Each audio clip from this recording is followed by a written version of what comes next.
Buenas noches, insomnes de la historia. Has llegado al rincón donde la oscuridad reconforta, el insomnio se convierte en ritual, y la historia, la verdadera, la cruda, la incómoda, te arrulla como un secreto al oído. Tal vez llegaste por casualidad, tal vez fue el insomnio quien te trajo. No importa cómo ni cuándo, estás aquí, y eso basta para que esta historia, como un tren lento y oxidado, comience a rodar en tu oído. No todas las catástrofes terminan cuando cesa el temblor. A veces lo más duro no es la ola, sino el silencio que le sigue. Lo que vamos a contar esta noche no es solo la historia de una peste, sino la de los que la sobrevivieron. Y en eso hay algo particularmente cruel, porque el mundo cree que quien sobrevive, gana. Pero no siempre es así. Imagina que estás en Europa, en el año 1348, que el aire huele a vinagre y ceniza, que el sonido de los campanarios se ha vuelto errático, como si incluso Dios tuviera miedo de anunciar la hora, que caminas por calles vacías donde el polvo se mezcla con cenizas humanas, y cada puerta cerrada no es privacidad, sino luto. Los cuerpos, antes retirados en secreto, ahora yacen como muebles rotos, cubiertos por trapos, por telas rasgadas, por los restos de lo que alguna vez fue pudor. ¿Has sobrevivido? Sí, pero tu madre no, tu hermana no, tu vecino, con el que jugabas a intercambiar hogazas de pan caliente. Tampoco, y los días no traen alivio, traen preguntas. ¿Por qué tú sí? ¿Qué sentido tiene? ¿Qué vas a hacer ahora que no hay quien hornee el pan ni quien escuche tus palabras cuando se rompan en la garganta? Esta historia es sobre eso, sobre la culpa del que quedó, sobre el dolor seco del que no llora por miedo a atraer más muerte, sobre el hedor de una ciudad que intenta parecer viva, cuando en realidad solo está respirando por inercia. Pero no te preocupes, aquí no hay prisa, no hay urgencia, solo la lenta caída de las palabras, como polvo sobre muebles antiguos. Y tú en tu cama, con los ojos entreabiertos, vas a recorrer conmigo esta noche infinita, donde la peste no es solo un recuerdo, sino un espejo. Si este tipo de historia te encuentra en un momento de vigilia, tal vez te invite a quedarte. Y si por casualidad el sueño llega a mitad de camino, no hay problema. Aquí, en este rincón del insomnio, las historias siempre vuelven a empezar. Al principio, nada parecía distinto. El sol aún salía con la misma lentitud sobre los tejados medievales. Las campanas aún marcaban las horas, los panaderos encendían los hornos con leña húmeda que olía a humo agrio, y las calles se llenaban del mismo murmullo de bestias, mercaderes y niños. Europa seguía siendo Europa, con sus mercados ruidosos, sus oraciones mecánicas y sus olores entremezclados de estiércol, sudor, pan y vino barato. Pero había algo en el aire, algo que no se veía y, sin embargo, empezaba a sentirse como un murmullo en la piel. Era como si el aire pesara más, como si cada inhalación trajera consigo un presagio que nadie sabía nombrar. Las primeras noticias llegaron como rumores, como historias deformadas en boca de mercaderes que viajaban desde puertos lejanos. Se hablaba de barcos fantasmas, de tripulaciones enteras halladas muertas, de ratas que abandonaban las naves antes de atracar, como si supieran que lo que traían no era mercancía, sino sentencia. Al principio, nadie quiso creerlo. Las pestes siempre habían existido. Había hambrunas, cólera, enfermedades que arrasaban aldeas enteras. Pero esto parecía distinto. Un día, en un barrio cualquiera, una mujer dejó de abrir su ventana. No porque estuviera enferma, sino porque el miedo la paralizó. En otra calle, un burro apareció vagando solo, con el hocico reseco, como si hubiera olvidado quién era su dueño. Los perros ladraban a la nada, las gallinas cacareaban en horas impropias, y la gente empezó a hablar en voz baja, como si al nombrar lo que ocurría, lo llamaran a la propia casa. Los primeros enfermos parecían comunes: fiebre, cansancio, tos. Nadie se alarmó. Los curanderos recomendaban infusiones, rezos, reposo. Pero pronto las fiebres se volvieron insoportables. Los cuerpos sudaban con un calor que no bajaba, y las axilas y las ingles se inflamaban hasta estallar en bubones oscuros, supurantes, con un hedor que no se olvidaba. Los gritos de dolor de los enfermos empezaron a oírse detrás de puertas cerradas. Alguien murió en su cama una tarde, y su familia, sin saber qué hacer, dejó el cuerpo dentro por 3 días, hasta que la peste tomó también a los demás. Las campanas de las iglesias, que antes repicaban con solemnidad en las bodas y los bautizos, comenzaron a sonar con una frecuencia inquietante. Primero una vez por día, luego varias, hasta que hubo días en que dejaron de sonar, no porque no hubiera muertos, sino porque ya no quedaban manos que quisieran tocarlas. La peste avanzaba rápido, como un incendio invisible. Lo que en la mañana era fiebre en un niño, por la tarde era agonía, y por la noche cadáver. Nadie entendía cómo, ni por qué. Solo ocurría, y ocurría en todas partes a la vez. El miedo se volvió rutina. Las casas empezaron a sellarse desde dentro, las ventanas cubiertas con telas empapadas en vinagre, con la esperanza de que el aire malo no entrara. Las calles se vaciaron. El mercado, antes lugar de gritos y trueques, se convirtió en un espacio fantasma donde apenas 1 o 2 se atrevían a intercambiar algo de comida a distancia sin acercarse demasiado. Los niños, que solían correr descalzos detrás de perros y carros, ahora eran mantenidos dentro, encerrados, callados. El silencio se apoderó de la ciudad. Era un silencio extraño, que no se parecía al de la noche tranquila, ni al de los campos abiertos. Era un silencio denso, interrumpido solo por los quejidos de los enfermos, por el chirriar de las carretas que transportaban cadáveres, por el zumbido de moscas que encontraban en la muerte su banquete perpetuo. El aire olía a podredumbre, a humo de hierbas quemadas para espantar lo invisible, a sudor agrio de cuerpos febriles. Y entonces apareció la figura que aún hoy se recuerda. Los hombres vestidos de negro, con máscaras de pico alargado llenas de hierbas aromáticas, ojos cubiertos por cristales oscuros, guantes de cuero, bastones para apartar a los enfermos sin tocarlos. Eran los llamados médicos de la peste. Para algunos, un consuelo. Para otros, presagio de que la muerte estaba a un paso. Sus capas largas arrastraban polvo, sus botas golpeaban el suelo con un ritmo lúgubre. Cuando aparecían en una calle, la gente se encerraba más, convencida de que ya era demasiado tarde. Al poco tiempo, las muertes se volvieron tantas que los entierros tradicionales colapsaron. Las iglesias no daban abasto, las tumbas individuales desaparecieron, se abrieron fosas comunes. Hombres contratados al azar, borrachos, prisioneros, viudos sin hijos, cargaban cuerpos sobre carretas y los arrojaban a zanjas profundas. A veces, los cuerpos aún se movían débilmente, confundidos con muertos, pero nadie se detenía. Nadie podía arriesgarse a tocar demasiado. Se rezaba una oración corta, un Padre Nuestro entrecortado, y la tierra caía encima con la rapidez de quien no quería quedarse más de lo necesario. Y sin embargo, lo más terrible no fue la muerte en sí.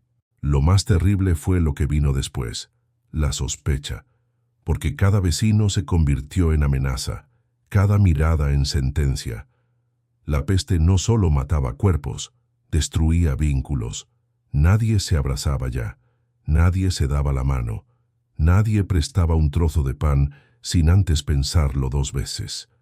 El amor mismo se volvió sospechoso. Maridos abandonaban a esposas enfermas, hijos dejaban a sus padres, sacerdotes huían de los altares. El miedo desmembraba familias con más eficacia que la enfermedad. Imagina el sonido de una calle medieval en los días previos a la peste. Martillos golpeando en la herrería, el mugido de vacas en corrales cercanos, las voces de mujeres regateando en el mercado, niños riendo mientras juegan con palos y piedras.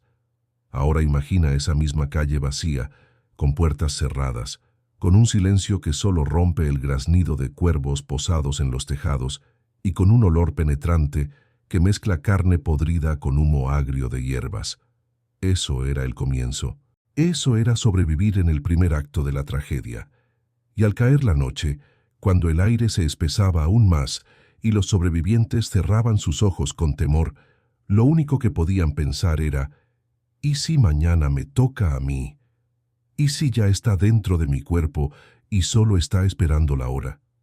Esa duda, esa espera interminable era quizás peor que la fiebre, porque el cuerpo aún respiraba, pero la mente ya estaba enterrada. La peste no se marchó de golpe. No hubo un día en que la gente pudiera decir: ya pasó. Más bien, se quedó como una sombra flotando sobre cada casa, sobre cada lecho, sobre cada gesto cotidiano. Las ciudades, que antes servían de movimiento, parecían ahora escenarios desiertos donde las voces se habían apagado. El mercado, donde los vendedores gritaban para atraer clientes, se había reducido a 2 o 3 figuras encorvadas, con los ojos hundidos, intercambiando algo de pan por monedas oxidadas. Las calles olían a humo porque cada familia quemaba hierbas secas frente a sus puertas con la esperanza de limpiar el aire. El cielo mismo parecía distinto, como si las nubes cargaran con el peso de los muertos y se movieran más lentas. Los sobrevivientes despertaban cada mañana con la extraña sensación de haber dormido demasiado o demasiado poco. El tiempo había perdido su forma. No había horas claras, porque los relojes humanos, las campanas, las voces, los cantos, ya no funcionaban. La vida cotidiana era un eco apagado. Se escuchaba a veces el llanto de un niño en alguna ventana, un perro husmeando entre desperdicios, el chirrido de un portón que se cerraba de golpe cuando alguien pasaba, y nada más. El silencio se volvía un sonido continuo, una vibración que hacía doler la cabeza. Los primeros meses después del estallido eran una rutina de miedo y de inventar maneras de no enloquecer. Los que aún podían trabajar en el campo salían al amanecer, con los ojos bajos, cuidando de no cruzarse con nadie. Se decía que el aire mataba, que la mirada de un enfermo bastaba para contagiar, que el aliento mismo de un vecino podía ser sentencia. Por eso los encuentros eran fugaces. Un gesto con la mano, un intercambio a distancia, una palabra murmurada detrás de un paño que cubría la boca. El tacto había desaparecido. Nadie tocaba a nadie, ni siquiera entre familiares. Las madres acariciaban a sus hijos con miedo. Los maridos dormían en esquinas separadas de la misma cama.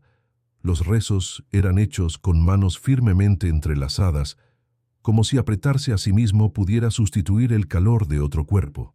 El hambre comenzó a aparecer pronto, no porque la tierra dejara de dar fruto, sino porque faltaban brazos para cultivarla. Muchos campos quedaron abandonados, y las semillas, sin cuidado, se pudrieron bajo la lluvia. Los molinos dejaron de girar porque no había quien los mantuviera. Los hornos se apagaron, los huertos se llenaron de hierbas salvajes, y los que sobrevivían tenían que aprender a hacer pan con granos viejos, a hervir hierbas que nunca antes se habían comido, a cazar animales pequeños como ratas, conejos o aves callejeras. El sabor de la peste no era solo el de la enfermedad, era también el sabor amargo de la comida improvisada, del pan duro, del caldo ralo que apenas sostenía la vida. El miedo al otro transformó la forma de ver el mundo. Cada puerta cerrada era una frontera. Cada vecino era un posible enemigo. En algunas aldeas, la gente comenzó a pintar símbolos en las puertas para indicar si dentro había enfermos, muertos o sobrevivientes. Una cruz negra, un círculo, una marca de carbón. Así, desde lejos, todos sabían qué casas evitar.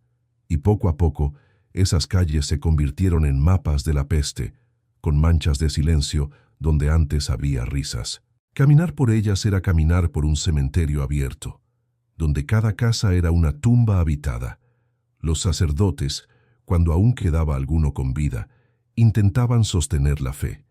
Salían con crucifijos grandes, caminaban por las calles rezando en voz alta, rociando agua bendita sobre las puertas. Pero muchos morían a los pocos días, agotados, febriles, incapaces de resistir. Los que sobrevivían, a veces, huían en secreto, abandonando sus parroquias. Las iglesias quedaban abiertas, con los altares cubiertos de polvo, con las velas consumidas hasta la mitad, con imágenes torcidas, como si los santos también hubieran desistido. El silencio de los templos era más terrible que el de las calles. Era un vacío que resonaba, un eco de lo divino que ya no respondía. Los entierros dejaron de ser ceremonias. Las familias ya no podían acompañar a sus muertos.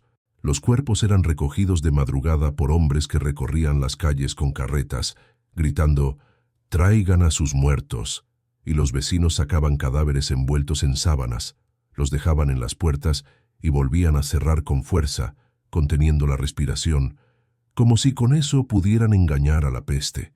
Las carretas chirriaban, avanzaban lentas, cargadas de cuerpos amontonados. A veces, un brazo colgaba fuera, una cabeza se balanceaba al ritmo de las ruedas, y en las zanjas abiertas fuera de los muros, la tierra caía sobre decenas de cuerpos anónimos, mezclados en el mismo lecho de olvido. Los niños sobrevivientes eran los que más sufrían ese silencio. Acostumbrados a jugar en las calles, ahora vivían encerrados, mirando por rendijas, inventando juegos con piedras, con trozos de madera, con palabras susurradas entre ellos mismos. Su risa era breve, interrumpida por las miradas de los adultos, que temían que hasta la risa pudiera llamar a la peste. Muchos crecieron en pocos meses, aprendieron a cocinar, a limpiar, a cuidar de animales, porque ya no había quien lo hiciera por ellos. Se convirtieron en adultos forzados por la ausencia, con ojos más viejos que su edad. Y entre todo ese horror, también aparecían gestos inesperados. Una anciana que compartía su pan con un vecino hambriento, un hombre que arriesgaba su vida para enterrar a un amigo, una madre que seguía cantando canciones de cuna a su hijo enfermo, aunque supiera que en la mañana estaría muerto. Eran actos pequeños, casi invisibles, pero que sostenían un hilo delgado de humanidad en medio del derrumbe.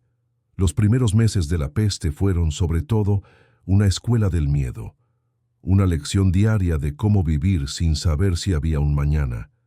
El amanecer no era promesa, sino amenaza. El aire no era respiro, sino peligro. El vecino no era compañía, sino riesgo. Sobrevivir era no confiar, no tocar, no hablar demasiado. Sobrevivir era aceptar que la vida se había convertido en un susurro, en una espera interminable, en un silencio que nunca se rompía del todo. Y mientras las noches se alargaban, mientras el insomnio se volvía hábito, muchos se preguntaban si acaso sobrevivir valía la pena. Porque la peste no solo se llevaba cuerpos, se llevaba también la idea de comunidad, de amor, de fe, de futuro. Quedaba solo la inercia, respirar, dormir, despertar, respirar otra vez. Un ciclo vacío que parecía interminable. Sobrevivir a la peste no era quedar ileso. Quien lograba escapar de la muerte quedaba marcado, y no solo en la mente, sino en la carne misma. Los cuerpos eran paisajes de cicatrices, de heridas cerradas a medias, de bubones que habían supurado hasta dejar manchas oscuras en la piel. Muchos despertaban después de la fiebre con la sensación de haber renacido, pero al mirarse en un espejo de metal pulido, veían que ya no eran los mismos. El rostro estaba más hundido, la piel manchada, los ojos rodeados por círculos violáceos. Era como si la peste, aunque expulsada, hubiera dejado su firma en cada cuerpo que se atrevió a seguir vivo. Los bubones, esas inflamaciones monstruosas que aparecían en axilas, ingles, cuello, rara vez desaparecían sin rastro. Los que sobrevivían llevaban cicatrices que se endurecían como nudos bajo la piel. Algunos cojeaban para siempre, porque las llagas en las piernas habían dañado músculos. Otros perdían movilidad en un brazo, en un hombro, porque el tejido había quedado rígido. La peste transformaba el cuerpo en un mapa de heridas antiguas, una cartografía de dolor inscrita en carne. Y esos cuerpos, al caminar por las calles después, eran recordatorios vivientes de lo que había ocurrido. Eran testigos que no necesitaban hablar, Bastaba con verlos para recordar el horror. La piel también se volvía espejo de lo vivido. Muchos quedaban con manchas, con pigmentaciones extrañas, con zonas donde el cabello ya no crecía. Mujeres jóvenes veían cómo su belleza se marchitaba en cuestión de semanas, cabellos que se caían en mechones, uñas que se quebraban, dientes que se aflojaban. Hombres que antes eran robustos quedaban delgados como sombras, con huesos marcados en las costillas, con mejillas hundidas. El cuerpo sobreviviente no era un cuerpo triunfante, era un cuerpo mutilado por la experiencia, envejecido antes de tiempo, gastado como ropa que ya no ajusta. El cansancio era otra marca indeleble. Aunque el enfermo sanara, la fatiga se instalaba como huésped permanente. Había quienes ya no podían trabajar largas horas en el campo, quienes perdían el aliento al cargar un saco de trigo, quienes se mareaban al subir escaleras. Los pulmones, tras semanas de fiebre y tos, quedaban frágiles, propensos a resfriados, a recaídas. Se respiraba con dificultad, se dormía con interrupciones. El sueño ya no era descanso, era una batalla contra sudores nocturnos, contra estremecimientos repentinos, contra la memoria del dolor. El cuerpo nunca volvía a ser del todo confiable. El olor del sobreviviente también era distinto. Muchos lo notaban, aunque no lo dijeran en voz alta. El sudor parecía más agrio, la piel más áspera, el aliento más cargado. Era como si la peste hubiera alterado la química misma del cuerpo, dejando un rastro perceptible en la forma en que olía, en la forma en que otros lo percibían, y esa diferencia alimentaba el estigma. Había quienes miraban a los sobrevivientes con recelo, temiendo que aún portaran algo contagioso, que aún fueran emisarios de la muerte. Los abrazos se negaban, los saludos se volvían distantes, las miradas desconfiaban. El cuerpo marcado no era solo recuerdo, era advertencia. Y no olvidemos la fragilidad interior. La peste no se limitaba a la piel, también devastaba órganos invisibles. Los que sobrevivían hablaban de dolores abdominales persistentes, de intestinos que ya no funcionaban igual, de fiebres repentinas que regresaban como ecos. Algunos quedaban estériles, sin poder concebir hijos, como si la enfermedad hubiera robado incluso el futuro. Otros sufrían temblores en manos, pérdida de visión parcial, zumbidos constantes en los oídos. El cuerpo ya no era aliado, era terreno minado, impredecible, siempre a punto de recordar que la muerte había estado demasiado cerca. El estigma social de esas secuelas era profundo. Una joven marcada por cicatrices en el rostro difícilmente encontraba marido. Un hombre debilitado no podía asegurar un hogar ni trabajo estable. Familias enteras quedaban relegadas a la pobreza porque el sostén de la casa había sobrevivido. Sí, pero reducido a la fragilidad de un cuerpo inútil para el esfuerzo. Y en una época donde no existía la idea de enfermedad crónica, donde todo era interpretado como castigo divino, esas secuelas eran vistas como señales de pecado, como marcas de que Dios había querido herir a alguien y no había permitido que muriera del todo. Los propios sobrevivientes a veces veían sus cuerpos como ajenos. Había testimonios de quienes se miraban las manos largas horas, incapaces de reconocerlas después de haberlas visto temblar, ennegrecerse, agrietarse. El espejo, cuando se atrevían a mirarlo, era enemigo. La ropa, colgando de un cuerpo adelgazado, parecía pertenecer a otro. Los cuerpos que antes eran de jóvenes fuertes se parecían más a los de ancianos. Y así, la peste robaba no solo años de vida, sino la sensación misma de juventud, de continuidad. Vivir se sentía como haber envejecido décadas en cuestión de semanas. Pero la huella más terrible era invisible. La memoria del dolor inscrita en los huesos. Quienes habían soportado las fiebres hablaban de sueños recurrentes, donde sentían de nuevo el ardor, la piel en llamas, los bubones estallando. Soñaban con la fiebre como si aún la vivieran. Soñaban con el hedor de su propio cuerpo. Soñaban con la tos que no les dejaba respirar, y al despertar el cuerpo sudado, la garganta reseca, confirmaba que la peste nunca se iba del todo. Sobrevivir era, en realidad, convivir con ella, cargarla como un huésped silencioso alojado en los recuerdos y en los huesos. Así, los primeros sobrevivientes se convirtieron en espectros vivos. Caminaban por pueblos donde todos sabían que habían estado al borde de la muerte. Sus cicatrices eran visibles, sus pasos más lentos, sus voces más roncas. Los niños los miraban con miedo, los ancianos con lástima, los vecinos con sospecha. Y ellos, en silencio, aceptaban esa mirada, porque no había forma de explicar lo que significaba sobrevivir. No había palabras que tradujeran el dolor que aún ardía en las noches, las lágrimas secas que ya no salían, la sensación de que cada día vivido era un regalo extraño, casi ofensivo. El cuerpo sobreviviente era monumento y advertencia. Era señal de que la peste no se olvidaba, porque aunque el aire se limpiara, aunque las campanas volvieran a sonar, aunque el mercado reabriera lentamente, esos cuerpos seguían recordando a todos que la muerte había estado allí, tan cerca que había dejado su firma en la carne. Y esa firma no se borraba, ni con el tiempo, ni con la fe, ni con el silencio. Sobrevivir a la peste no era solo cargar con cicatrices en la piel, ni con un cuerpo debilitado. Era también, y sobre todo, convivir con un peso invisible, más denso que el aire cargado de humo y más profundo que las tumbas colectivas.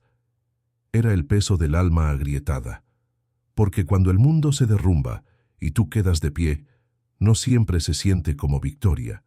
Muchas veces se vive como condena.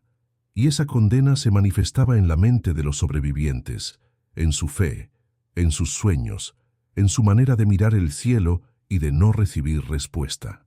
La culpa era la primera sombra que habitaba al que seguía vivo. Cada mañana, al abrir los ojos y comprobar que aún respiraba, la pregunta inevitable se clavaba en la garganta. ¿Por qué yo y no ellos? No había explicación clara, ninguna lógica aparente.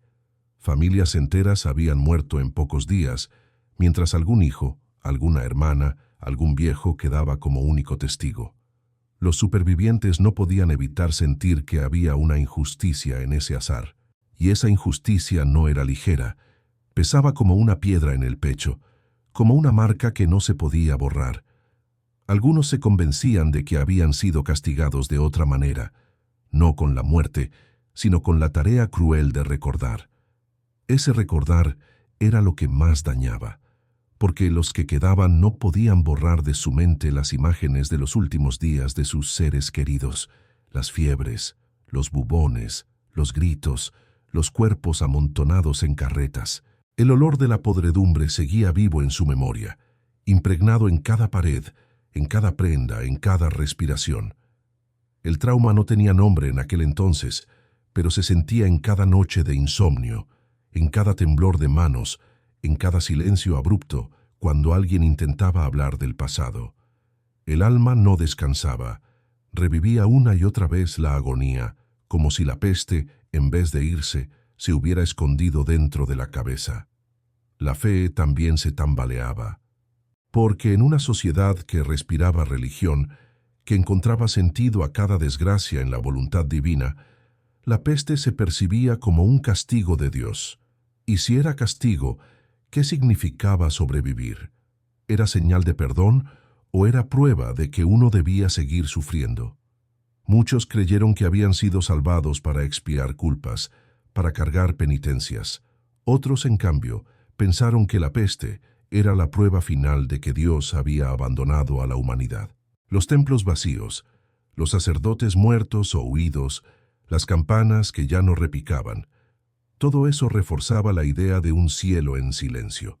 Y un cielo en silencio era, para muchos, más aterrador que el infierno. El vacío existencial se instaló con crudeza. ¿Qué sentido tenía reconstruir un hogar cuando todo podía desaparecer en días? ¿Qué valor tenía trabajar la tierra, sembrar, cuidar animales, si mañana la peste podía volver? Muchos sobrevivientes vivieron con la sensación de que el futuro había perdido consistencia. Hacían las tareas necesarias para seguir vivos, pero sin esperanza real, sin proyección. El mañana se había convertido en un lujo, en una promesa demasiado frágil. Así, la vida cotidiana se reducía a una serie de gestos mecánicos: comer lo que hubiera, respirar, dormir a medias, despertar con miedo. La peste había convertido la existencia en pura inercia. El miedo era constante, no el miedo a lo desconocido, sino a lo ya conocido. Porque quien había sobrevivido sabía exactamente cómo empezaba la enfermedad, cómo se desarrollaba, cómo terminaba. Sabía reconocer el primer sudor, la primera tos, el primer nudo en la axila, y esa certeza convertía cada resfriado, cada dolor de cabeza, en una amenaza. El cuerpo se vigilaba con obsesión. Cada fiebre leve era interpretada como el regreso de la peste. El miedo corroía la tranquilidad de cada día, transformando la vida en una espera interminable de algo que quizás nunca volvería, pero que vivía en la imaginación como un verdugo paciente. Algunos sobrevivientes buscaron consuelo en rituales de penitencia. Grupos de flagelantes recorrían las calles golpeándose la espalda con látigos, convencidos de que el dolor voluntario podía aplacar la ira divina. Otros peregrinaban a santuarios lejanos, caminando descalzos, dejando ofrendas en altares, buscando señales de perdón. Había quien se encerraba en su casa a rezar durante horas, como si la repetición de palabras pudiera conjurar el recuerdo. Y estaban los que se abandonaban al exceso. Bebían, se entregaban a placeres fugaces, buscaban ahogar el vacío en el ruido, en la carne, en la embriaguez. Cada cual encontraba su manera de lidiar con el silencio interior, aunque ninguna lograra borrarlo del todo. Los sueños eran otro campo de batalla. Los supervivientes soñaban con fosas comunes, con campanas que no dejaban de sonar, con rostros de familiares que los miraban en silencio, acusadores. Soñaban con ratas corriendo sobre sus cuerpos dormidos, con médicos de máscaras largas que extendían bastones, con iglesias vacías donde solo resonaban sus propios pasos. Despertaban sudorosos, temblando, a veces gritando, y el amanecer no traía alivio, porque lo vivido en sueños era solo una extensión de lo vivido en vigilia. La peste había colonizado no solo las calles y los cuerpos, sino también los sueños y la imaginación. Muchos quedaron atrapados en una especie de mutismo emocional. No hablaban de lo ocurrido. Guardaban silencio durante años como si pronunciar palabras pudiera traer la peste de regreso. Ese silencio no era olvido, era una forma de protegerse. Pero al mismo tiempo era una cárcel, porque el dolor no expresado fermentaba por dentro, convirtiéndose en tristeza crónica, en melancolía, en lo que siglos después se llamaría depresión. La mirada de los sobrevivientes se volvía opaca, su voz apagada, su risa, cuando aparecía, era breve y frágil. Eran cuerpos vivos con almas detenidas en el tiempo. La peste, en este sentido, fue más que una enfermedad. Fue un desgarro espiritual colectivo. Transformó la manera en que la gente se entendía a sí misma, en que veía a sus vecinos, en que rezaba, en que pensaba en el futuro. Los sobrevivientes eran portadores de una herida invisible que los acompañaba hasta la muerte natural, años después. Y lo más cruel era que esa herida no se podía mostrar, no se podía limpiar, no se podía enterrar. Era una herida en el alma, imposible de cicatrizar. Así, sobrevivir no era alivio. Era vivir bajo el peso de una pregunta que nunca encontraba respuesta. ¿Para qué sigo aquí? Esa pregunta se repetía en cada mente, como campana lejana, como eco interminable. Y aunque el tiempo suavizara las memorias, nunca lograba borrar del todo la certeza de que, en algún momento, el cielo había guardado silencio, y que ese silencio, más que la peste, había sido lo verdaderamente insoportable. Cuando el silencio de Dios parecía más pesado que los cuerpos en las fosas, los sobrevivientes comenzaron a inventar respuestas. No podían soportar la idea de que todo hubiera sido puro azar, de que la peste hubiera llegado sin motivo alguno. En una sociedad donde cada lluvia, cada cosecha, cada nacimiento se interpretaba como señal divina, la peste debía ser también un mensaje, y si era un mensaje, había que descifrarlo. Así nació un torbellino de rituales, penitencias y supersticiones que intentaban darle forma al vacío. Lo primero que muchos pensaron fue que la peste era castigo, que la humanidad, con sus pecados acumulados, había colmado la paciencia de Dios, que la gula, la avaricia, la lujuria, la violencia habían levantado un muro de humo que finalmente había descendido sobre las ciudades. Los sermones, cuando aún había sacerdotes que se atrevían a hablar, repetían esa idea. La peste no era enfermedad, era juicio, y quienes habían sobrevivido sentían la culpa como segunda piel. Sobrevivir no era bendición, era señal de deuda pendiente, era carga. De esa idea surgieron los flagelantes, hombres y mujeres que recorrían los caminos golpeándose la espalda con látigos de cuero hasta abrirse heridas sangrantes. Marchaban en silencio o entonando cánticos lúgubres, convencidos de que el dolor voluntario podía sustituir al dolor impuesto. La sangre derramada era una súplica al cielo. Mira, sufrimos, perdona. En las plazas se arrodillaban desnudos hasta la cintura, castigándose con una disciplina que se repetía al ritmo de oraciones. Los niños los observaban con ojos aterrados, las mujeres los miraban con mezcla de respeto y horror. Algunos los seguían, otros los insultaban, otros simplemente cerraban puertas para no ver. Pero el eco de sus pasos y de sus látigos quedó impregnado en cada aldea, como una procesión de carne viva, implorando salvación. Las reliquias también se convirtieron en refugio. Cualquier fragmento sagrado, cualquier hueso atribuido a un santo, cualquier medalla bendita era considerado escudo contra la peste. Los ricos pagaban fortunas por un trozo de tela que se decía haber rozado a San Sebastián, el mártir atravesado por flechas que se convirtió en protector contra las epidemias. Los pobres improvisaban, llevaban cruces de madera colgadas al cuello, imágenes pintadas en pergamino, piedras recogidas de santuarios lejanos. La fe se condensaba en objetos, como si lo divino necesitara un cuerpo pequeño para hacerse presente. Las peregrinaciones se multiplicaron. Quienes podían caminar emprendían viajes largos hacia capillas rurales, hacia altares donde se decía que la Virgen había derramado lágrimas, hacia fuentes milagrosas cuyo agua podía limpiar el aire. Se avanzaba en grupos, en silencio, con pies descalzos que sangraban en el camino. Se dejaban ofrendas de pan duro, de velas, de promesas. Algunos prometían ayunar por años si la peste se detenía. Otros ofrecían consagrar a un hijo al servicio de Dios. El sacrificio era moneda de cambio con lo invisible. Pero junto a la devoción surgió también la culpa proyectada. Había necesidad de encontrar culpables tangibles, y así comenzaron las acusaciones contra minorías. Los judíos fueron señalados como envenenadores de pozos. En varias ciudades, multitudes enfurecidas los persiguieron, quemaron sus barrios, asesinaron familias enteras.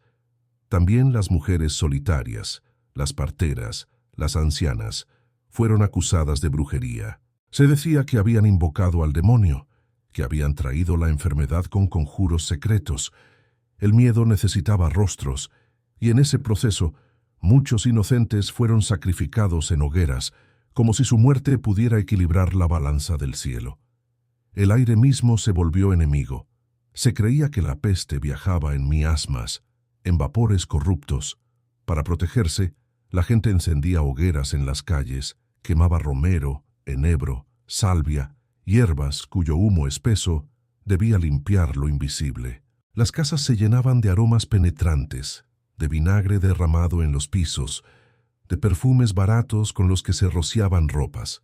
Quien podía, llevaba en la mano un ramo de flores para olerlo en cada esquina, convencido de que así el aire malo no entraría en los pulmones. Incluso los médicos de la peste llenaban el largo pico de sus máscaras con especias, creyendo que los olores dulces eran barrera contra la muerte. El rumor se convirtió en ley. Alguien soñaba con un ángel que prometía salvación si toda la aldea rezaba de rodillas durante 40 días. Otro decía haber visto en el cielo una cruz de fuego, señal de que el fin estaba cerca. Se extendían historias de niños que habían hablado con la Virgen, de santos que habían aparecido en caminos solitarios, de profecías escritas en viejos pergaminos. Cada rumor alimentaba nuevas prácticas: ayunos colectivos, vigilias interminables, procesiones nocturnas con velas que dibujaban ríos de luz en calles vacías. La superstición era una forma de resistir la incertidumbre. El cuerpo también se convertía en campo ritual. Se recomendaba purgarse con sangrías, beber pócimas de hierbas amargas, colocarse emplastos en las llagas. Algunos se untaban el cuerpo con mezclas de grasa animal y ceniza. Otros se bañaban en vinagre hasta que la piel se agrietaba. Había recetas secretas que pasaban de madre a hija, brebajes que prometían inmunidad, aunque la mayoría solo provocaba vómitos o mareos. La desesperación hacía que cualquier remedio fuera creído. La ciencia aún no existía como consuelo, solo la mezcla de medicina rudimentaria, fe y magia. Y sin embargo, lo más doloroso era la sensación de que nada bastaba, que cada rezo, cada flagelación, cada humo, cada peregrinación no lograba detener lo inevitable. La peste seguía llevándose cuerpos. Los sobrevivientes lo sabían, pero no podían dejar de intentarlo. Necesitaban creer que había algo por hacer, aunque fuera inútil. Esa necesidad era lo único que los mantenía en pie, lo que impedía que se dejaran morir junto a los enfermos. El ritual no salvaba, pero al menos daba forma al miedo. Así la peste transformó la espiritualidad en un espejo oscuro. Los hombres y mujeres que antes rezaban con confianza comenzaron a rezar con temblor. Las iglesias que antes eran refugio se convirtieron en recordatorio de ausencias. Los santos, que antes eran protectores, parecían ahora testigos mudos, y el silencio del cielo seguía siendo más pesado que todos los rezos juntos. Los sobrevivientes vivían entre la fe y la duda, entre la penitencia y la superstición, entre el deseo de creer y la certeza de que la peste seguía avanzando. Sobrevivir era, entonces, un acto ritual en sí mismo.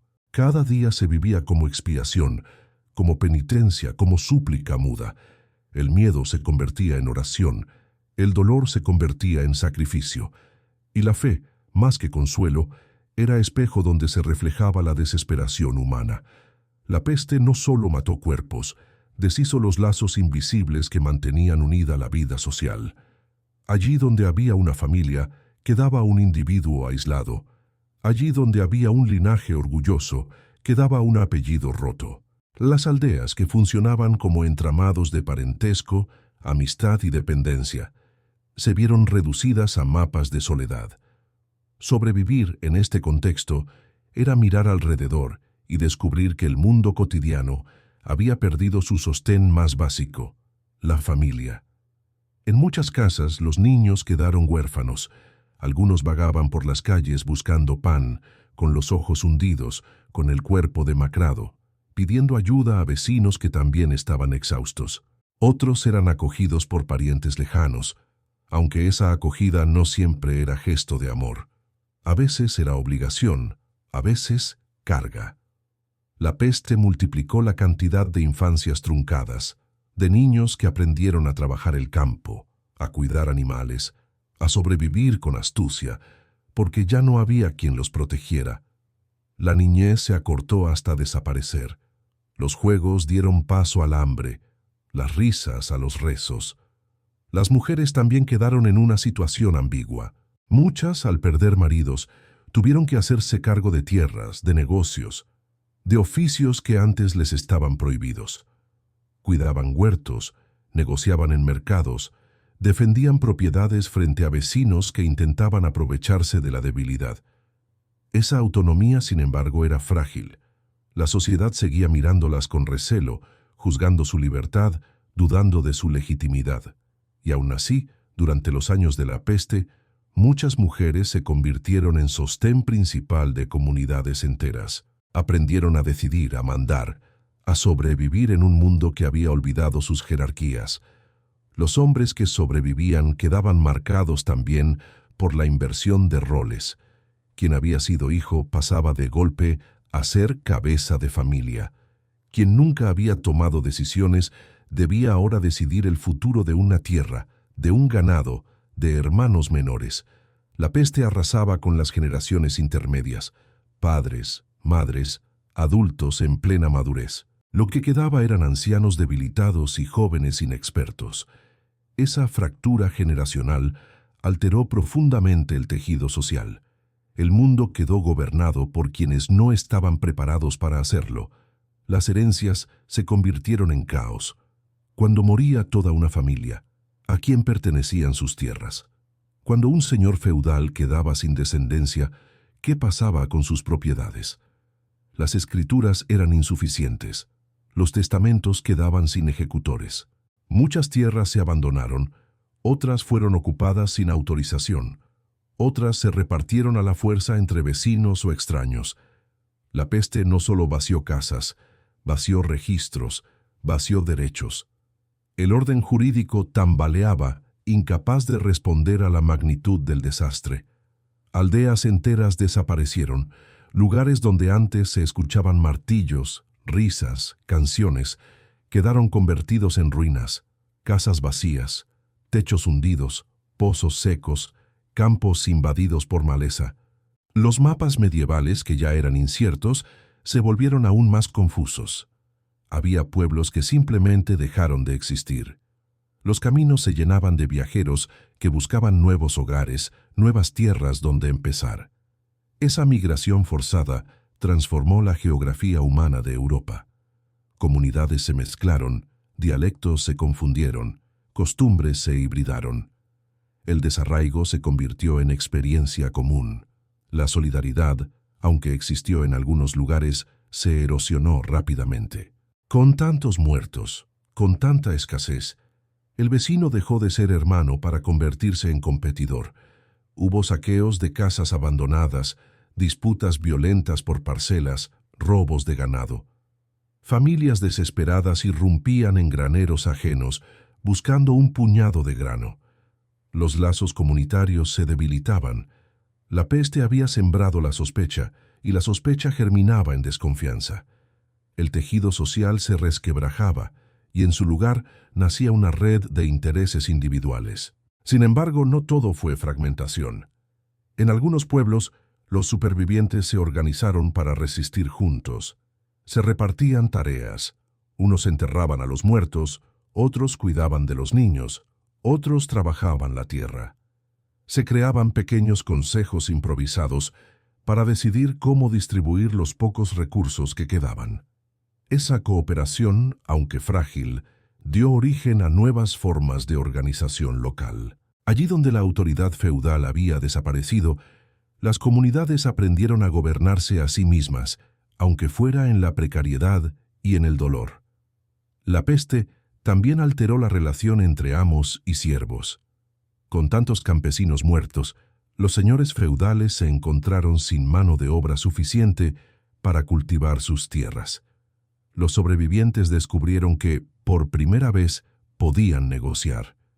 Exigían mejores condiciones, mayores salarios, menos cargas. Muchos siervos huyeron de sus señoríos para buscar lugares donde pudieran trabajar con mayor libertad. Esa movilidad, antes impensable, se volvió realidad. El feudalismo empezó a resquebrajarse no solo por las muertes, sino por las oportunidades que los supervivientes se atrevieron a tomar. En las ciudades la peste dejó barrios enteros vacíos, talleres sin artesanos, mercados sin vendedores, calles sin vida. Pero también abrió huecos para que nuevos grupos sociales ocuparan espacios antes inaccesibles.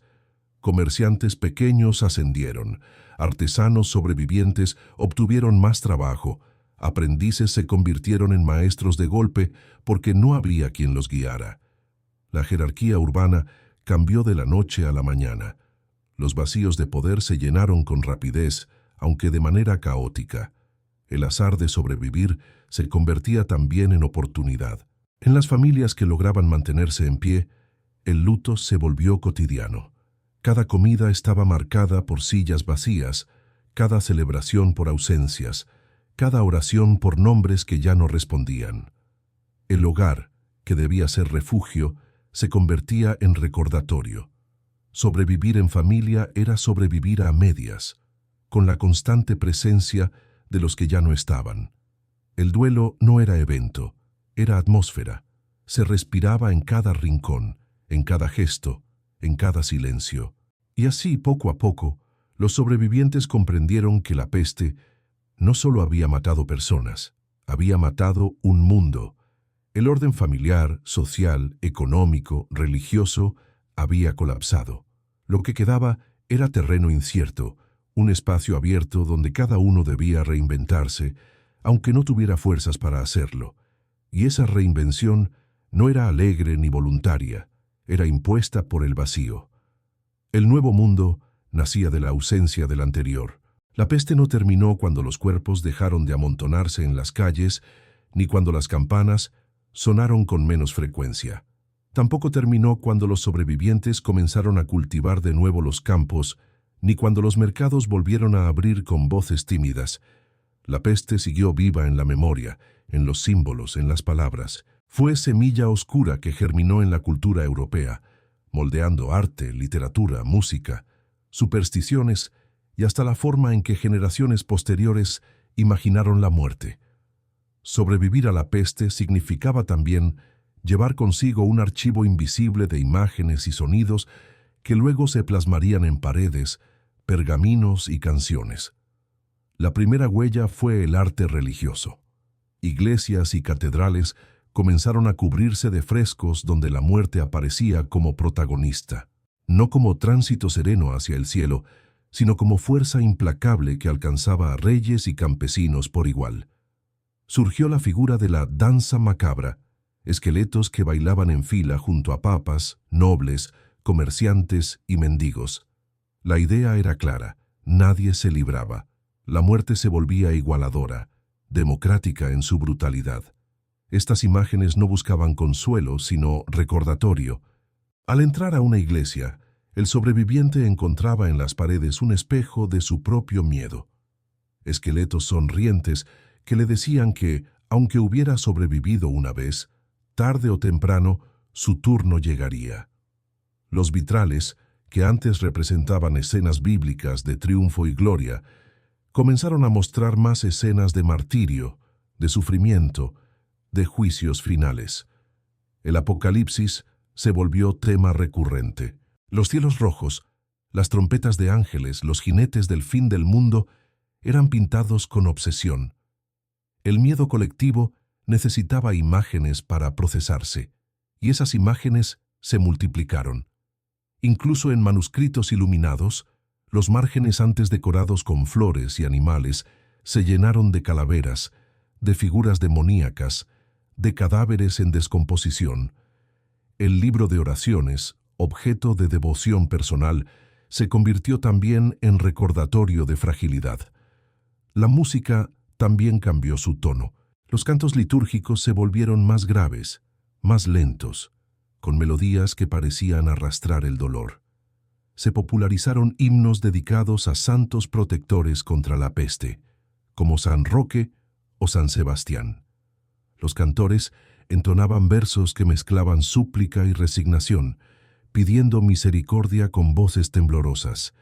Incluso en la música popular, las canciones hablaban de la muerte con una familiaridad inquietante. Se cantaban coplas sobre entierros, sobre la fugacidad de la juventud, sobre el destino común de los cuerpos. La música se volvió herramienta para llorar, para recordar, para no olvidar. En la literatura, el impacto fue igual de profundo. Escritores como Giovanni Boccaccio dejaron testimonio de la peste en obras que hoy son clásicas. El Decamerón nació precisamente de ese contexto. Un grupo de jóvenes que huye de Florencia para escapar de la plaga, y en su encierro se cuentan historias. La literatura se volvió refugio y espejo. Refugio porque permitía escapar de la realidad a través de narraciones. Espejo, porque registraba el miedo colectivo, el caos social, la fragilidad humana.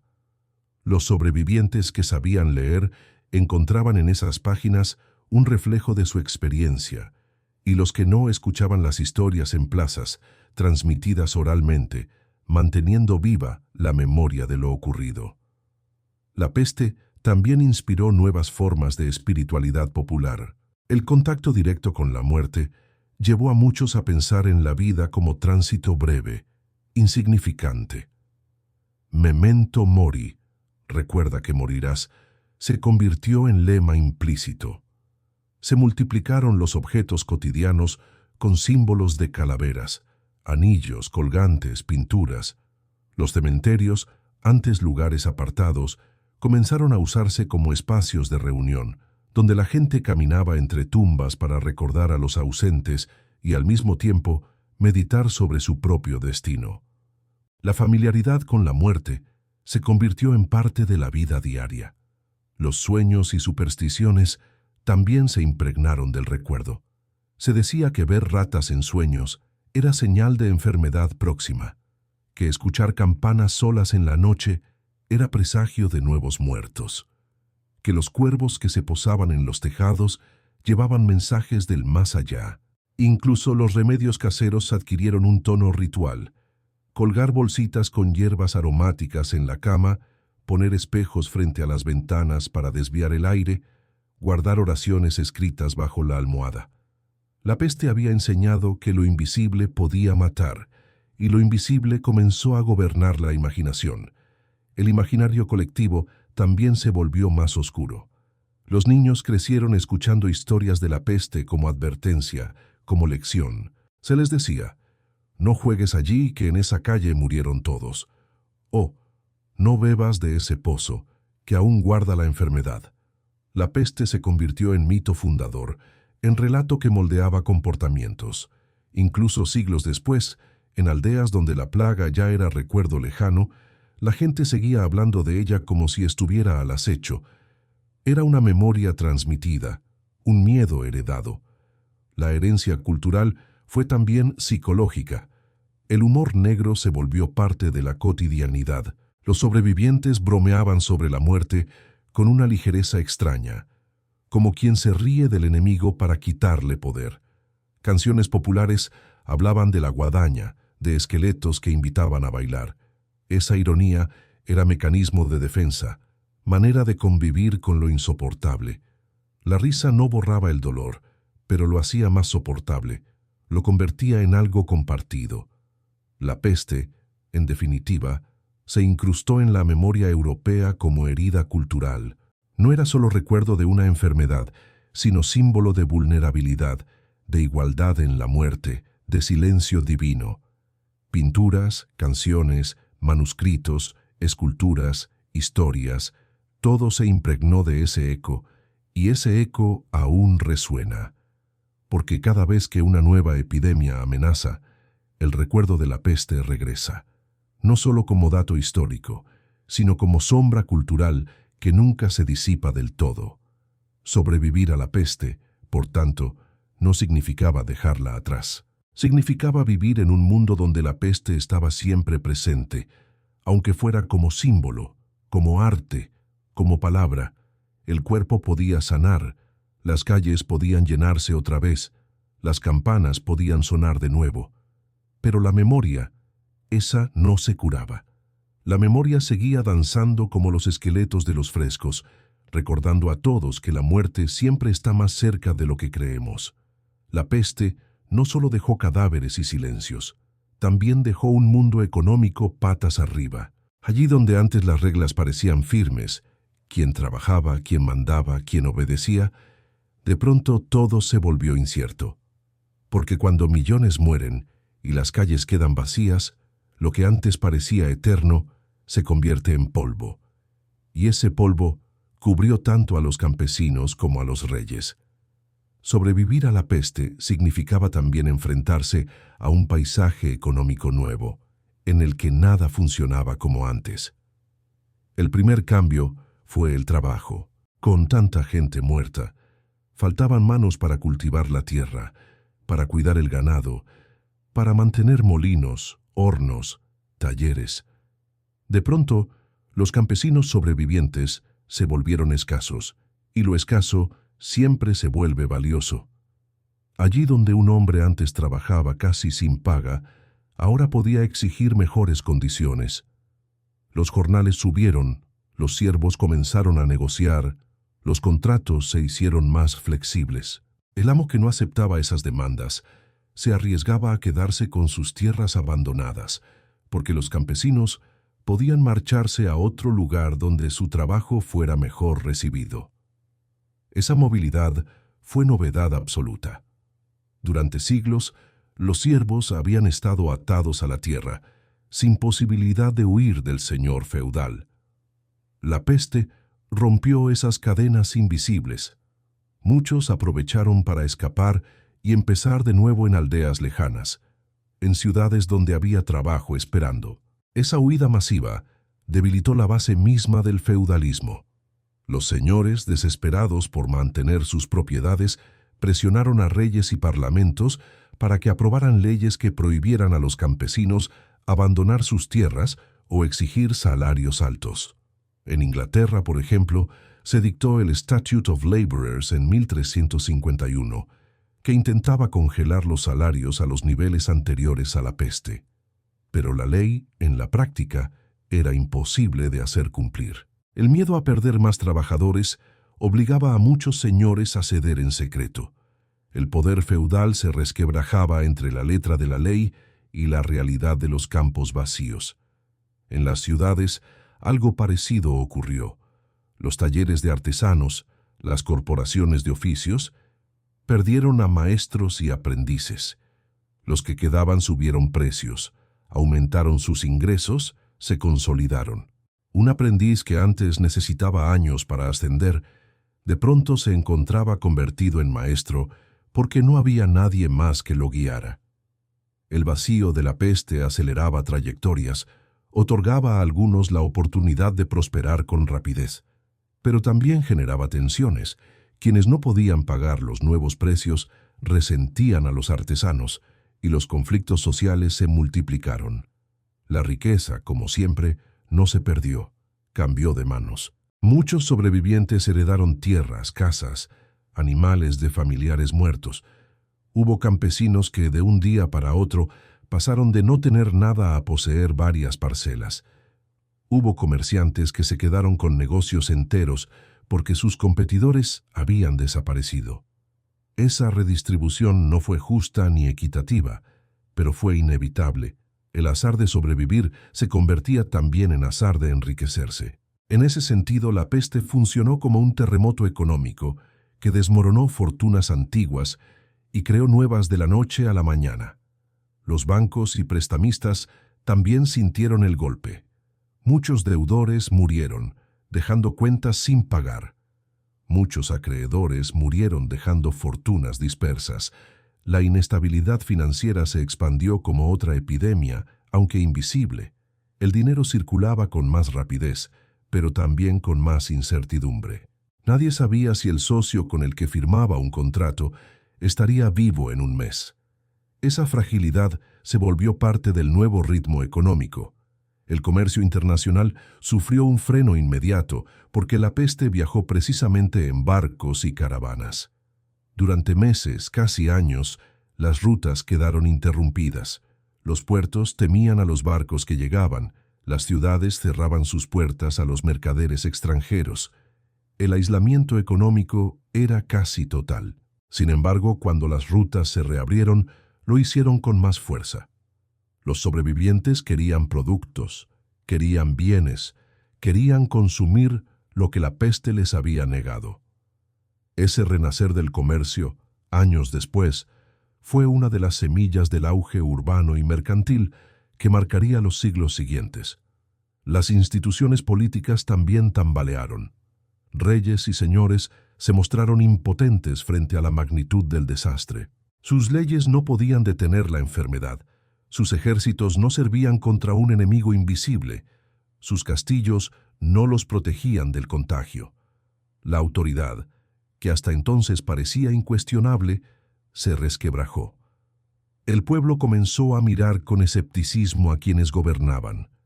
Ese escepticismo, acumulado con el tiempo, preparó el terreno para rebeliones campesinas, como la de 1381 en Inglaterra, donde los sobrevivientes exigieron un nuevo orden social.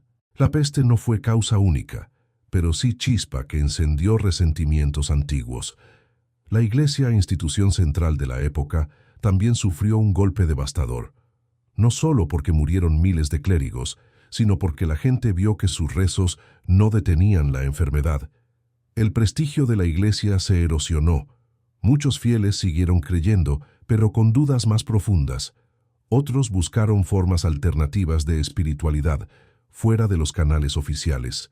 La peste abrió grietas en la fe institucional que siglos después se convertirían en movimientos de reforma y herejía. Lo que parecía intocable, de pronto estaba cuestionado. El poder urbano, por su parte, creció. Las ciudades, aunque golpeadas, desarrollaron nuevas medidas de control. Cuarentenas, cordones sanitarios, normativas sobre limpieza de calles, regulaciones de mercado.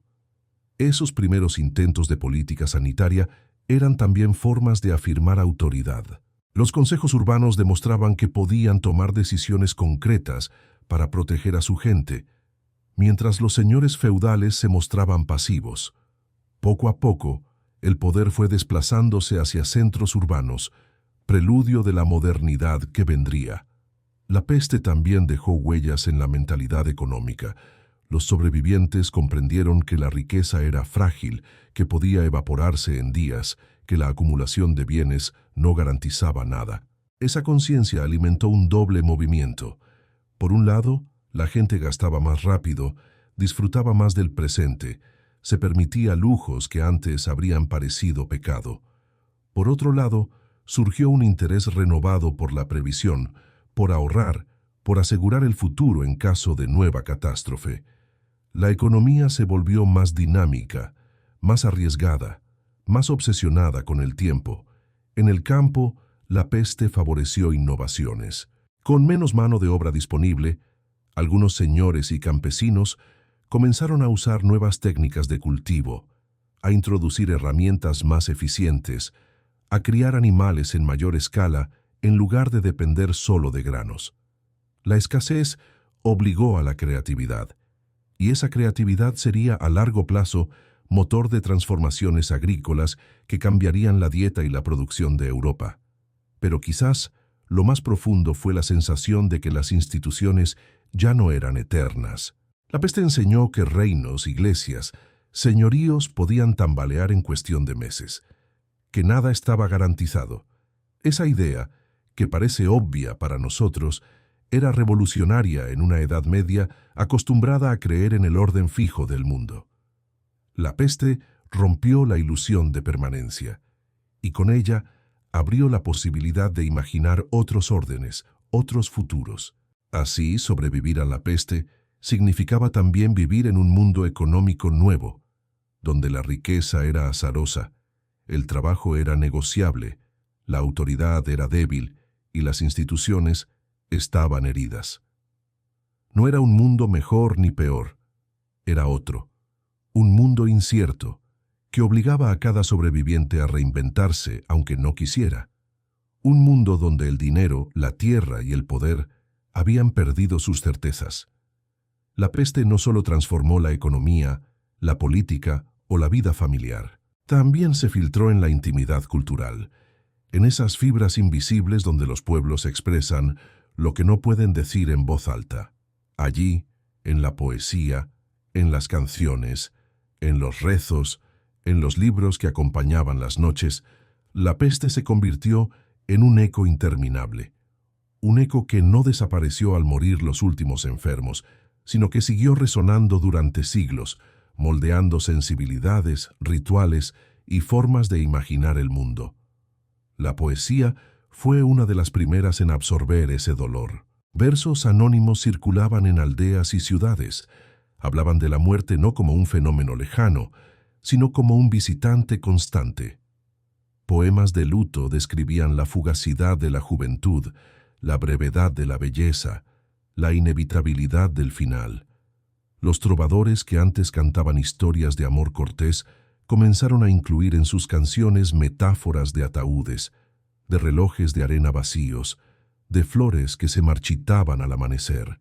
El amor mismo se representaba como algo frágil, destinado a pudrirse como los cuerpos en fosas comunes. No era cinismo, era la forma de darle voz al miedo cotidiano. Las canciones populares cambiaron su tono.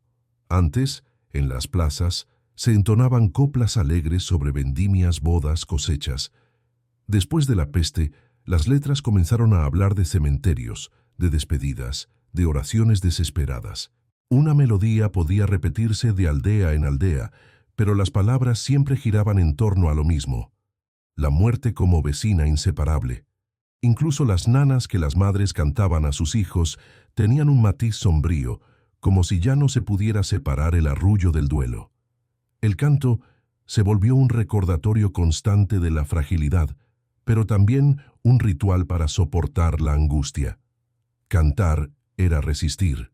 Los libros de horas, esos pequeños manuales de oración que acompañaban a los creyentes en su devoción cotidiana, se llenaron de imágenes oscuras. En sus márgenes aparecían esqueletos danzantes, calaveras coronadas, escenas de entierros. Las oraciones se acompañaban de miniaturas que mostraban tumbas abiertas, cuerpos en descomposición, ángeles y demonios disputándose almas. El creyente que pasaba sus dedos por esas páginas no solo rezaba, meditaba sobre su propia muerte. El libro, objeto íntimo, se convertía en espejo del miedo colectivo. Y en esa intimidad se consolidaba una espiritualidad que ya no huía del horror, sino que lo miraba de frente. La espiritualidad del silencio fue otro legado cultural. Las iglesias, llenas de frescos lúgubres, invitaban a rezar en voz baja, casi en susurro. El silencio se convirtió en forma de oración, en gesto cultural. No se trataba de ausencia de palabras, sino de presencia de lo invisible.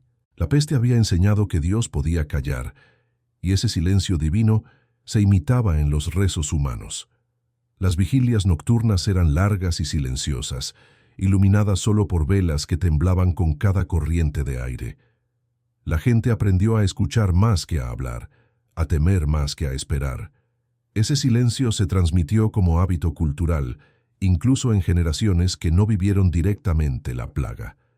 Los símbolos de la muerte se multiplicaron en la vida cotidiana. Calaveras talladas en anillos, relojes de arena en las casas, epitafios que recordaban la fugacidad de la vida.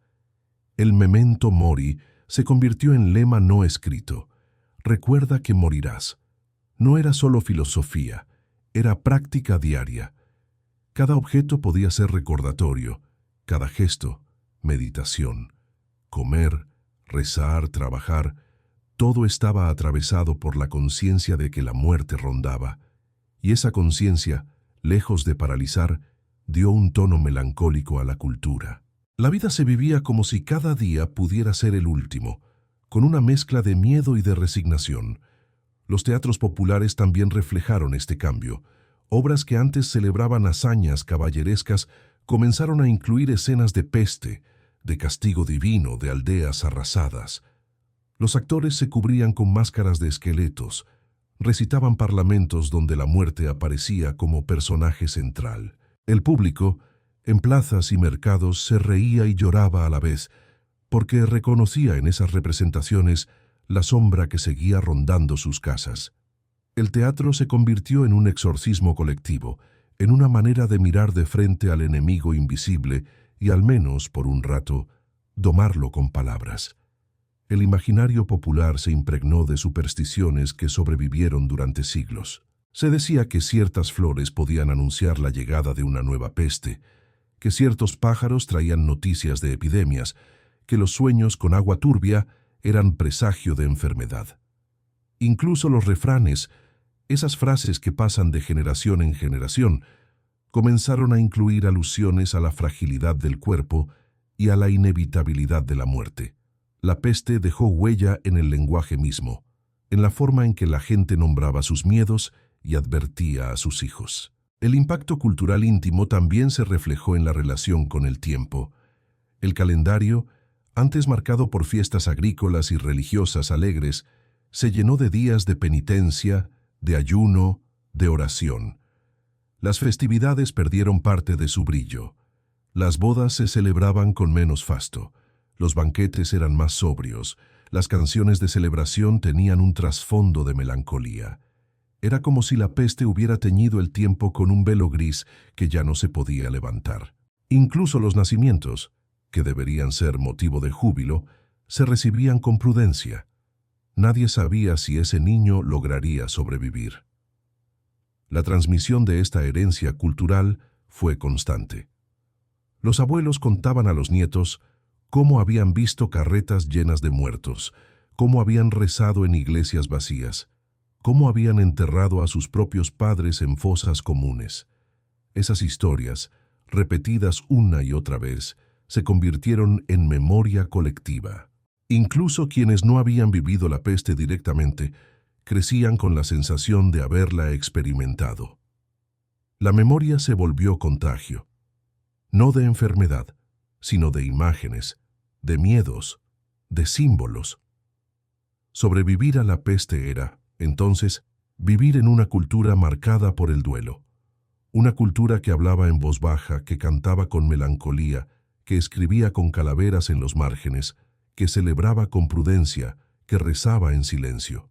Una cultura que había aprendido a convivir con la muerte como vecina inseparable, y ese aprendizaje no se borró.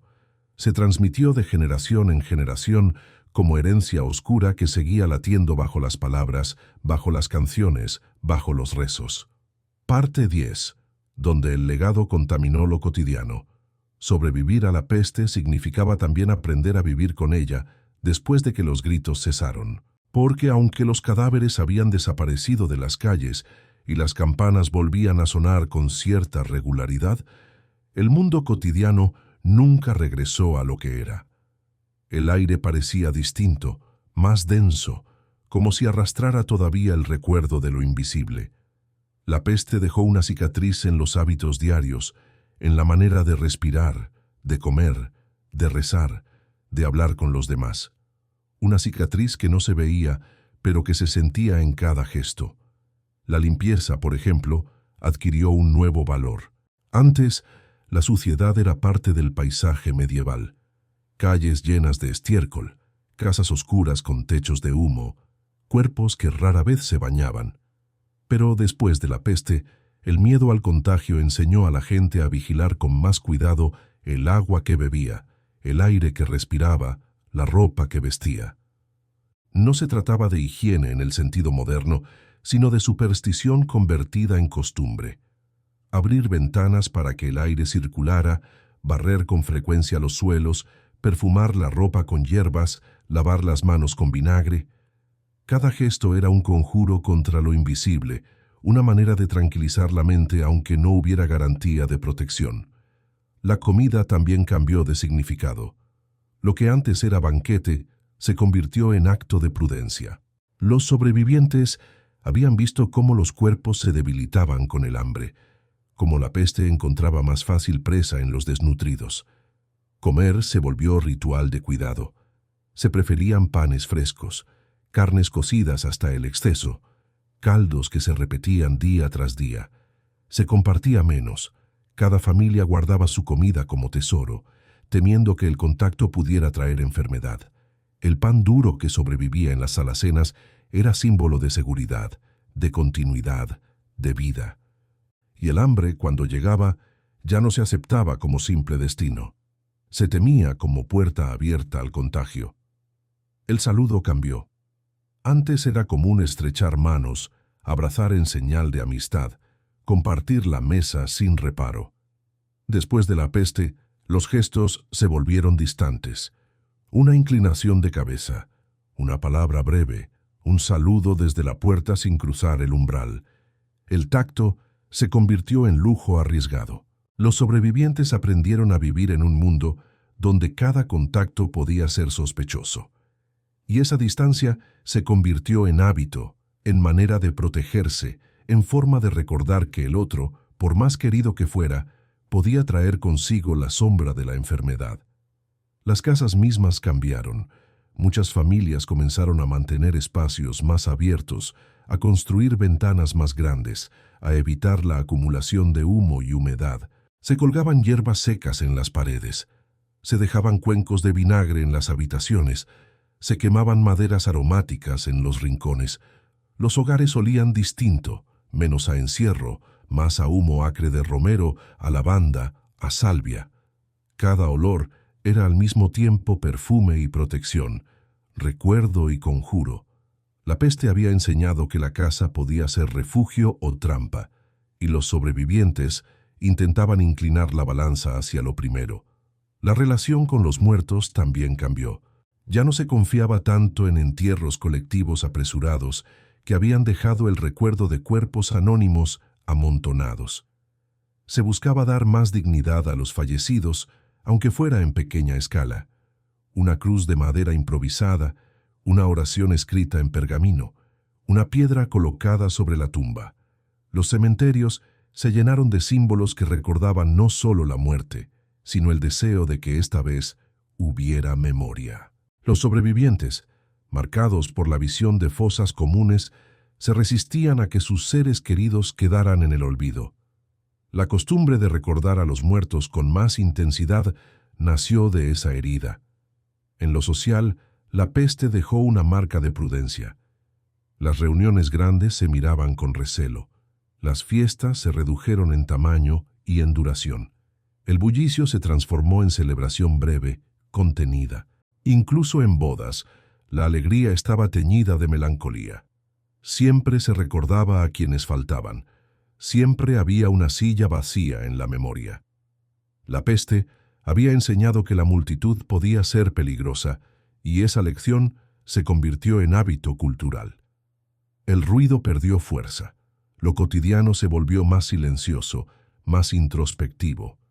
El tiempo adquirió otra textura. Antes, los días estaban marcados por el trabajo del campo, las estaciones, las festividades. Después de la peste, cada día se vivía con una conciencia aguda de su fragilidad.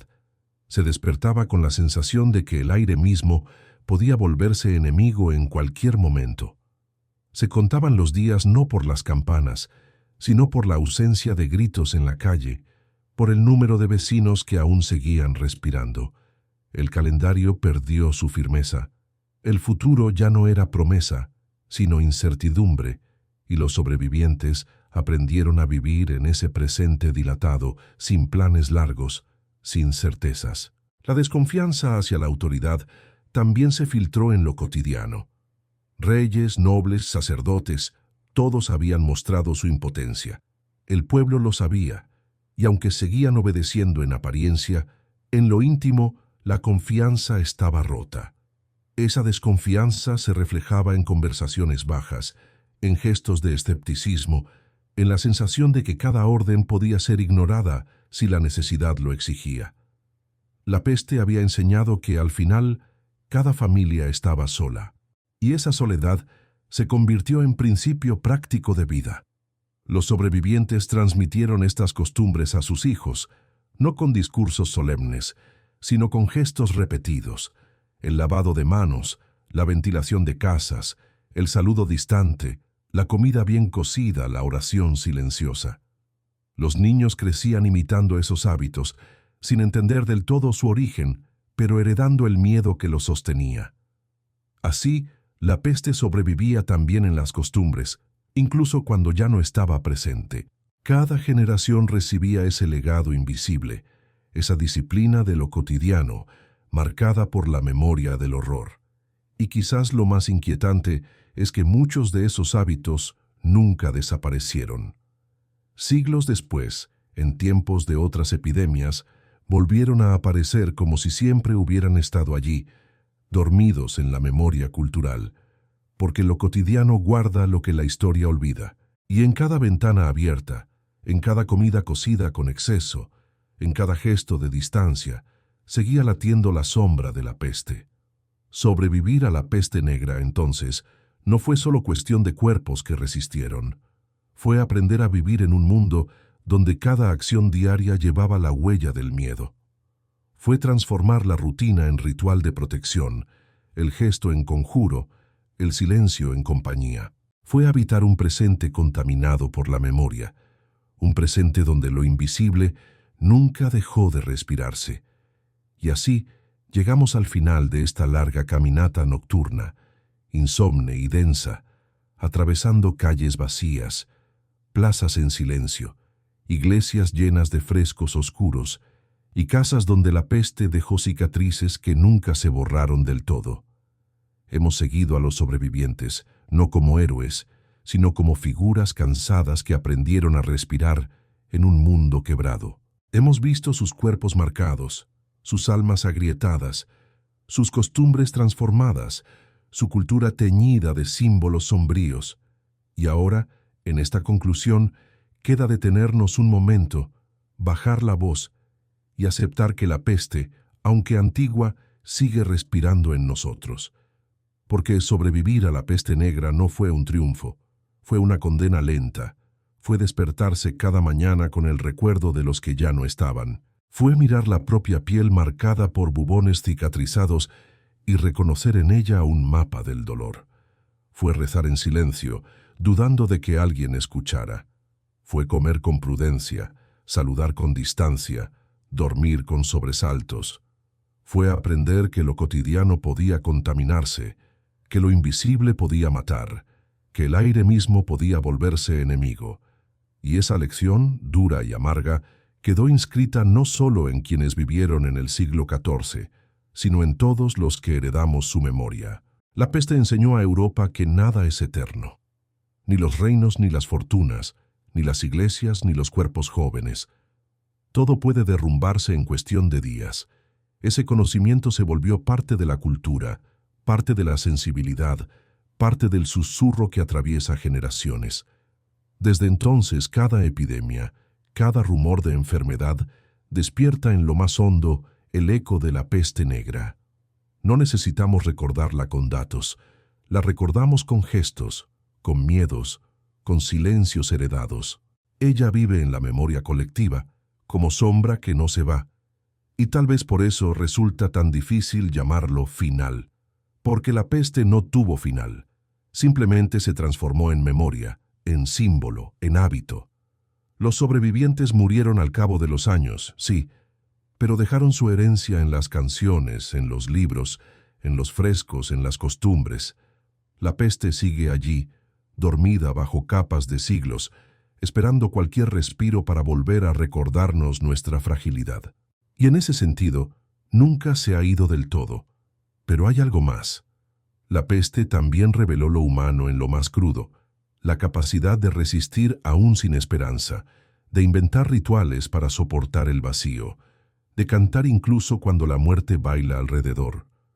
Nos mostró que la vida no necesita heroísmo para continuar, basta el gesto sencillo, el pan compartido, la mano que acaricia, la vela encendida en la noche. En medio del horror, la humanidad encontró maneras de seguir siendo humana, aunque fuera en voz baja, aunque fuera en lágrimas secas. Y esa, quizá, es la lección más íntima de los sobrevivientes.